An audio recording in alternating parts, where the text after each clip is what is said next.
Bonjour. Des Juifs, pris de jalousie, s'en prennent à Paul et veulent le maltraiter. Pris de jalousie. Cette expression mérite quelques réflexions. Tout d'abord, il est intéressant de noter qu'en grec, il n'y a pas de différence entre le zèle et la jalousie. C'est le même mot, et ce n'est pas idiot. On connaît ces gens qui sont dévorés d'un zèle destructeur.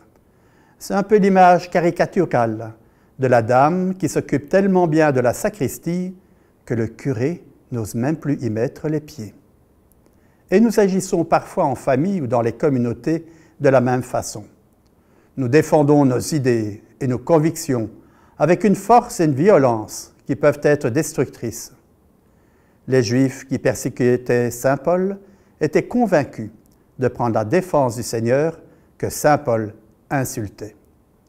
Et ils se trompaient. Et c'est là sans doute toute la différence entre la fidélité et l'entêtement. On connaît ces gens qui, par entêtement, se détruisent eux-mêmes en voulant maintenir des rites et des habitudes qui deviennent de plus en plus lourdes et de moins en moins épanouissantes. Et c'est là le grave danger qui nous guette, poursuivre avec entêtement une voie sans issue. Et parfois nous sommes bousculés comme saint Paul sur le chemin de Damas. Cela fait mal, mais cela nous fait du bien. Cela remet les choses en place.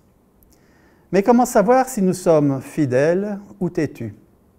Peut-être un des critères serait celui du mal autour de nous. Ce n'est pas en persécutant les autres que nous prouvons notre amour pour Dieu. Quand on aime Dieu au point de tuer les autres, ce n'est plus Dieu qu'on aime, mais ce sont ses propres idées que l'on veut ainsi imposer. Supplions donc Dieu d'éclairer notre enthousiasme afin qu'il soit constructeur et non pas destructeur.